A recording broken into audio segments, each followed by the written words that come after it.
Hi everyone, this is Sweetcore Brews, and it's me, Marie Blue Angel.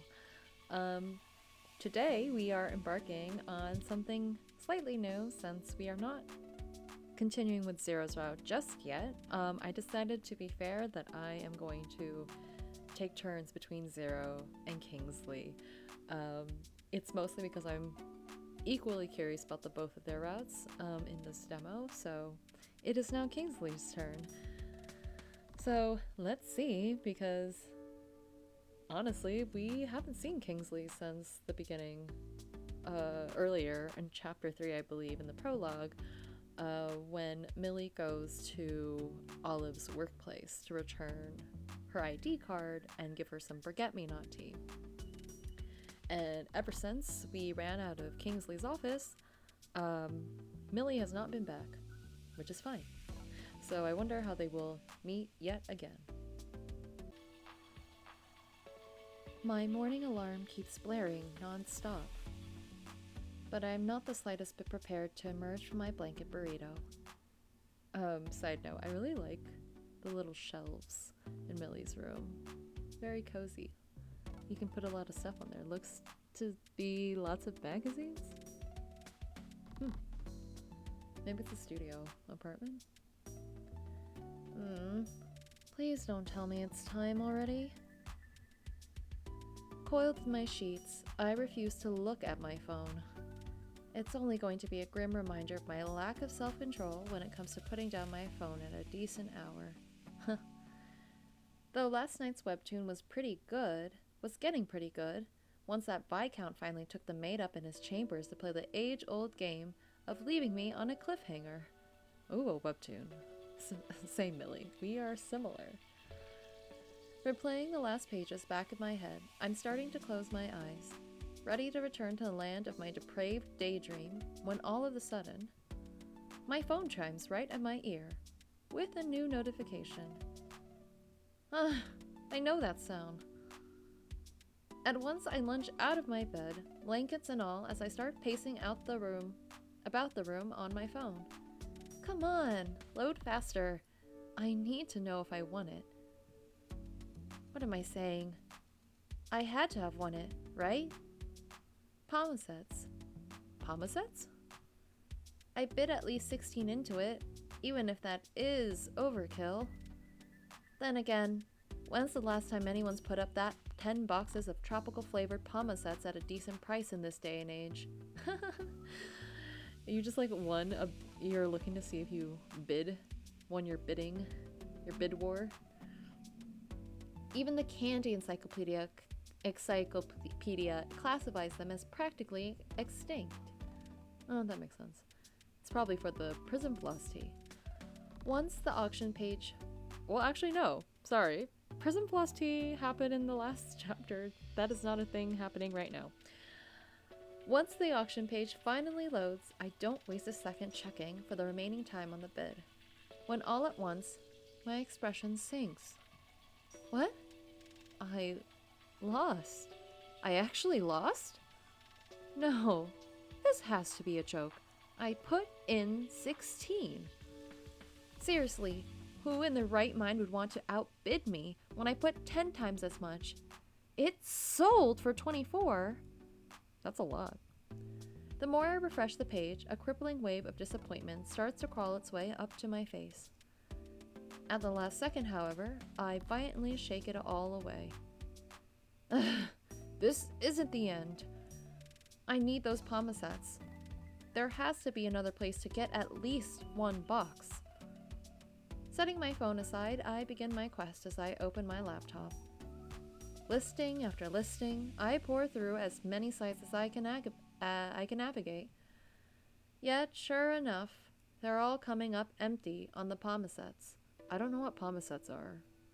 Is that something in this world, or I sometimes don't know what things are in actual world that we currently live in, so.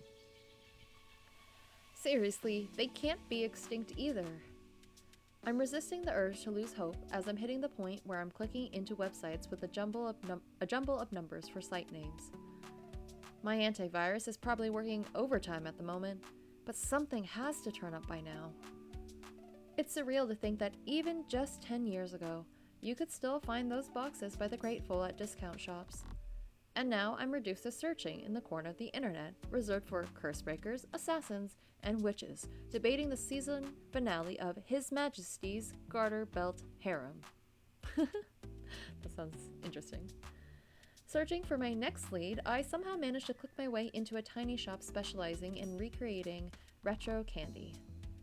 Are Pomosets even considered a retro candy? Okay, so it's some sort of candy. Or, well, I suppose the dispensers are shaped like cassette tapes, with the candy rolling out like tape. Oh, okay, so that's what this is. Is it pomegranate flavored or something? Huh. I guess that answers my question. Digging through the site, I clicked past several more pages of stock footage, no doubt still intact from the website builder template. I couldn't care less how the site looks, however, as all that matters right now is the fact that they have tropical flavored Pomosets on their list of candy recreations. Ooh. Why is it called Pomo? Because you can have different flavors, so it's not tropical flavored. I mean, it is tropical flavored, but it's not pomegranate. Ah, they're available upon request. Ha, I knew I wasn't going to lose. But wait, where are they being shipped from again? Oh, there it is. Their shopfront is only a couple cities away. I resist the urge to celebrate until I make it to the inquiry page, where I'm entering my information at the speed of light. The second I finally press confirm, at last, I can breathe again. I just had a thought. If their warehouse really is located close by, it probably wouldn't hurt if I could just pick up the Pomosets myself. It wouldn't hurt to try and see if they could give me a steady supply while I'm at it. If their Pomosets are as close to the real thing, then I'm definitely going to be needing more than just one batch for my next creation. Still running on that shopping high, I get to working on a message to them, as I'm hoping for yet another little sugar rush to be in the cards. Oh, okay. I wonder how many, like a couple hours away, or wonder how far the other city is. Arriving at the address, I find myself not at a warehouse like I was expecting, but in a quiet flat on the second floor of a high-rise. I should be at the right place. Though, then again, the last time I thought I was going the right way, I ended up going through the hallway of shame at Kingsley's office. But this time, I really do think I'm in the right place. Just as I ring the bell, a young woman in a long braid greets me at the door in a huff, brushing her thick bangs off her face. Hello. If this is about the... Oh, wait, you're Millie, right? Yes, I am Millie. The one with the shop downtown? That's me. Are you Catalea?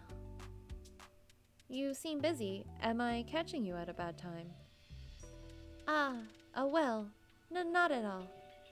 I was just filling up some orders before getting some more work done on my essay, and then finally doing those dishes. But right now, I can talk. So, you're the one here for the Pomosets, right? I have your boxes right in the kitchen if you give me a moment. Actually, before you go, could I ask if you'd be interested in taking another order? For more Pomosets, sure. How many more boxes were you thinking? Like 5 or 7? I was thinking more like a pallet's worth. Well, it's more like I'd probably need a pallet a month, maybe even sooner. That many? You said it was for your tea, right? I'd like to get my Just Whelm tea on the menu, but the recipe calls for at least 10 inches of pomo strips. Oh. And if each cassette contains 6 feet of Pomoset tape, then I'm pretty much going to need a lot. I totally get where you're coming from. The thing is, we've never really taken a huge order like this before. The biggest we've probably gotten so far is about 20 boxes, and even that was a lot. Our kitchen is pretty much our one-stop shop and warehouse, so we're limited on stocking space at the moment. I mean, it'd be amazing if we could get you a regular shipment, but I think I might need to run things with my partner first. He's the inventory guy between the two of us, while I handle the recipes. Ah, I see. I suppose I should be grateful you can even make homosets in the first place. I've been really hoping to get my hands on any I can find, though the more I think about it, I'm probably a couple decades too late. Well, I never said we couldn't take your order.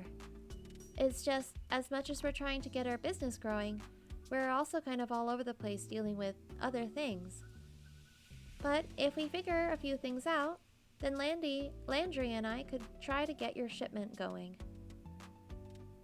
Could try to get you a shipment going. Landry? Landy is your partner, right? Business partner and boyfriend all in one. He's the one who thought it'd be fun if we started recreating candies from scratch. At first we started making them for our friends, but then we both got the idea to make this a more permanent thing. Because, you know, life is sweet, right?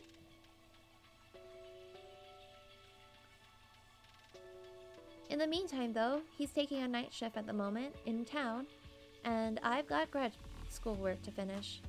Good luck with grad school, and also good luck with the night shift. But somewhere between all that, I'd like to be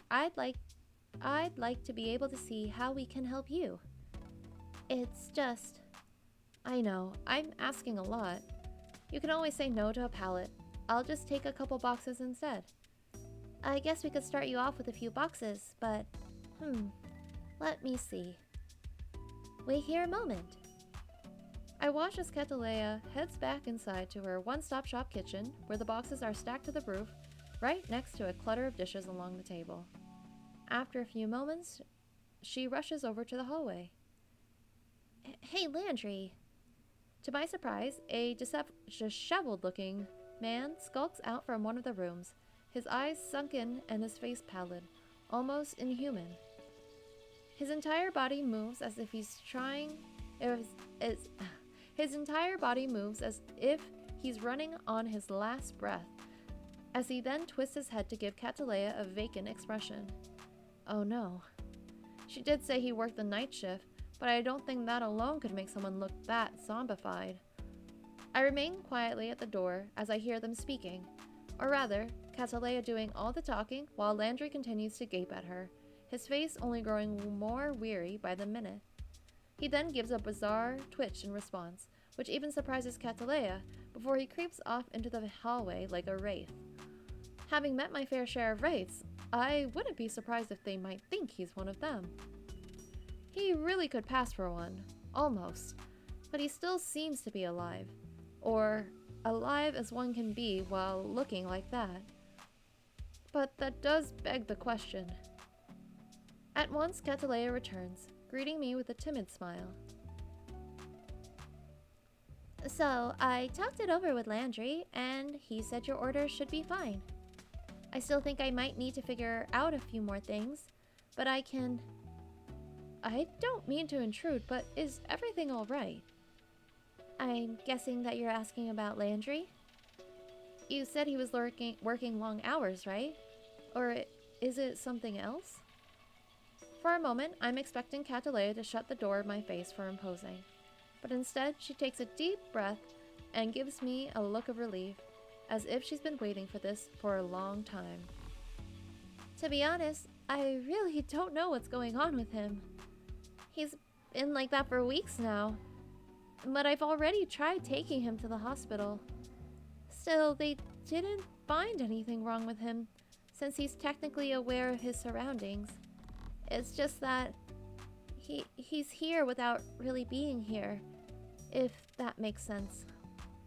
I know he can hear me when I'm talking to him, but he just can't interact. Oh no. And no one's found any explanation? Not at all. Which is crazy, because it feels like trying to describe his condition to other people is like telling him, telling them that he's been cursed or something. I keep thinking this all has to be something from work, or maybe even something he ate or touched. In the meantime, I have him here trying to rest as much as he can while he's on leave. I'm guessing you're also handling the business on your own at the moment. I'm just trying to keep things going for when he feels like himself again, you know? Back to when he can be my Pomaset-loving guy that I met in the quad during university days all those years ago. Poor Landry, and Catalea too. I can see the concern all over Catalea's face as she talks about him, let alone how much she seems to be struggling just to keep things afloat. I know he can't be a wraith, but there was something interesting Catalea said just now. And now that just keeps bringing one person, and one person only, to mind. Ha! A curse to break. But if that's the case, then could he really be cursed? You were saying something, Millie. Oh, I was just... Anyway, I know someone who might be able to help Landry. You do? What kind of doctor are they? Well, he's not exactly a doctor, but I'm pretty sure he's dealt with similar cases like this before. If you want, I can try to get you an appointment with him. Oh, that'd be amazing. But being completely honest here, I don't know if we could afford seeing someone again. At least until we get some hospital bills settled. I completely understand, but I don't want you two to have to wait much longer for help. I do have a feeling that I might be able to figure out something. As long as you don't mind me coming along when you see him. Not at all. I could really use the hand, honestly. Especially to bring Landry over to wherever we're going. I'd be glad to help out. Shall I set the appointment then? While you do that, I'll get to looking into your order. I notice Catalea as she gives a fond look out into the hallway, the hope starting to return to her eyes. I'm really hoping Kingsley will at least confirm what's going on with Landry.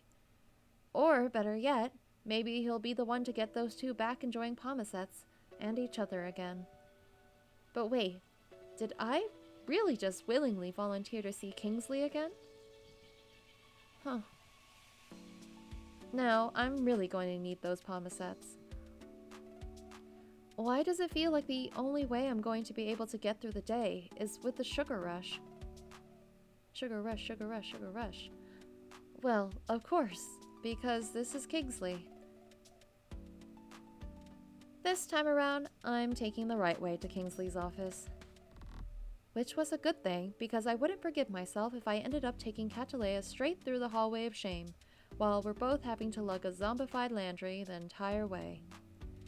Not to mention, I'm already struggling to hold back from having to explain what we might be really dealing with here. And if anyone has to do the honors, it might as well be Kingsley. That's true. Put it all on him. Much to my relief, we arrived at the lobby even before the appointment, giving us some time to catch our breaths. As soon as we bring ourselves in, I see Olive heading back to her desk, spotting us at once. Her eyes light up instantly until she glances over back down at her tablet. Wait, Billy, you're here today. I don't see you here on our schedule. Or did Kingsley order more tea without telling me? Actually, they're the ones who have an appointment with you. I'm just here for moral support. Olive stares at me for a long moment, unsure of what to say as Landry slumps over, falling onto Catalea's side. Oh, well, in that case, I'll go see if Kingsley's ready for all of you. With one last curious look at me, she shuffles off to his door, leaving us to sit stiffly in the waiting room. I watch as Catalea gently repositions Landry between us, yet he's still as despondent as before. His silence only makes Catalea even more nervous as her eyes scan across the office. You did say this guy was the best, right, Millie? Just looking at his Deco, he sure seems like he gets lots of clients. Well, for what he charges, I assume he's not playing games. You mean you don't know how good he is? You could say I know he's good at some things. What things? So I'm willing to assume he's even better at the ones he's actually been trained on. If those fingers are any indicator from last time, he's also well trained in that department too. What happened? I feel like there's a gap. I will say in the prologue, there's like a secondary episode that's unlocked for me, and I'm a little confused about why that is. So maybe I'm actually doing this out of order. It's my one fear. I will have to figure that out later. But we'll see. What was that again, Millie? I missed the last part. It's nothing. Anyway, you should just focus on relaxing now. We've made it to the office in one piece, and now all that's left is for Kingsley to work his magic. The only real magic here is if he'll manage to do it for free, which I'm willing to wish upon 1,000 stars, shooting stars right now. Despite my words, I can tell that Catalia still isn't relaxing, so it's time to pull out my own little dose of magic to give her a hand. Fill the blanks to complete Millie's recipe. Calm. Assurance. Worry-free. Peaceful. Happy. Joy.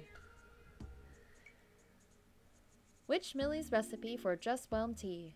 Shake in a cup of calm with a cup of assurance for a drink so creamy that even a child could enjoy it.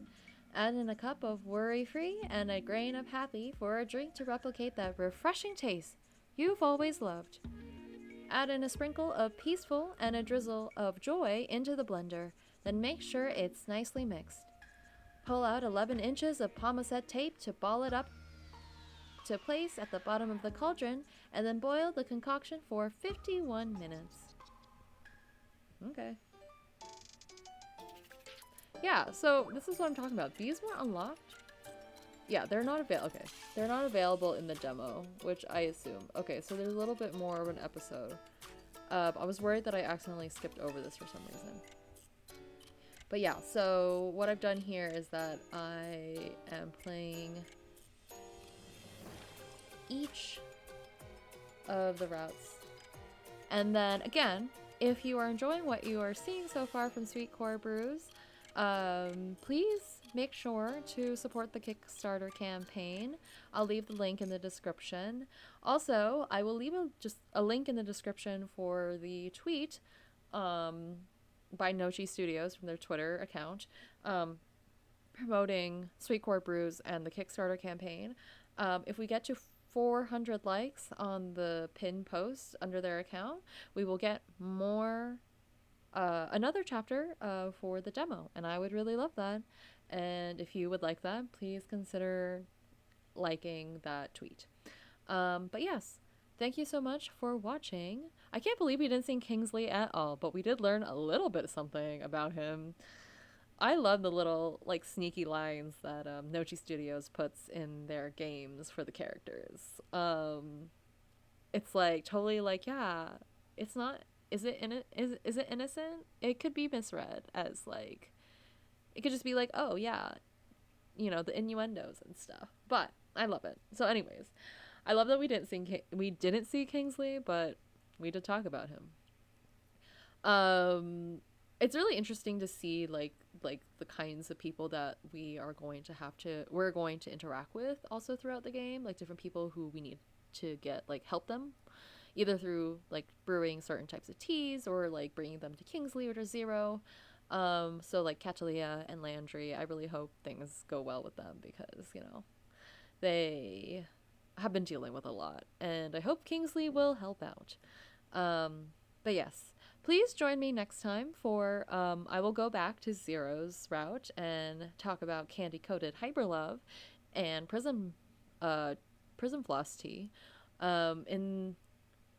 Yeah, Anyways, so yeah, have a good rest of your day, and I will see you next time. Bye.